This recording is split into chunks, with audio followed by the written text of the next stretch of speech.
La seconde représentation de la maison de Dieu se trouve dans le tabernacle et le temple.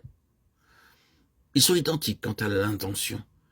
Il y a en tout deux idées en relation avec cette désignation.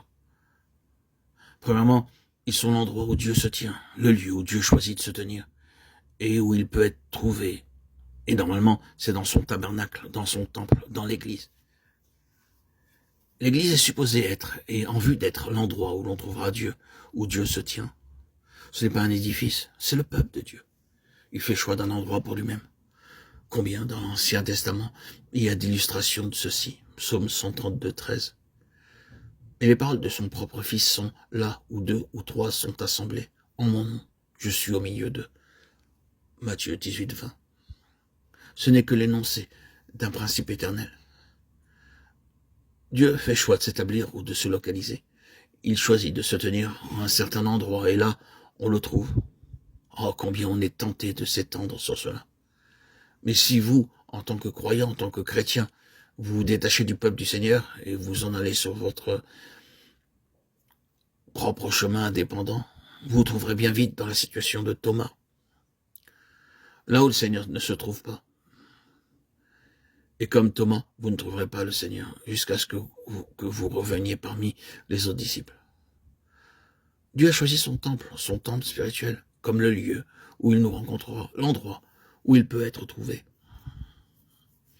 Et quand ce lieu est comme il doit être, selon sa pensée, c'est aussi le lieu où il parle. J'ose faire un pas de plus et dire que plus les conditions dans une compagnie correspondent étroitement à l'idée de Dieu, à la pensée de Dieu pour l'Église plus pleinement, là, vous l'entendrez parler, vous entendrez davantage de la part du Seigneur dans de telles conditions que là où il y a une approximation moins fidèle de sa conception du temple. La seconde pensée en relation avec le tabernacle ou le temple est que c'est le lieu où Dieu est adoré. La réalité là, c'est la sainteté à l'Éternel. La maison spirituelle de Dieu, cependant, n'est plus maintenant une structure, mais un peuple. Et donc le temple exprime la pensée d'un peuple qui adore. Et qu'est-ce que l'adoration? Nous avons souvent défini l'adoration comme le fait que tout est attiré dans la direction de Dieu. Tout est dirigé vers le Seigneur. C'est là la sainteté ou l'intégrité à l'Éternel. Tout étant pour lui. Et voilà comment l'Église devrait être. C'est là la pensée de Dieu. La place que nous occupons, la fonction que nous remplissons dans l'Église doivent être désignées par Dieu.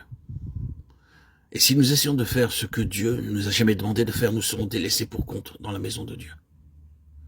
Mais par contre, si, sous le gouvernement du Saint-Esprit, nous sommes contents de ce pourquoi le Seigneur nous a introduits dans sa maison, nous serons alors en repos.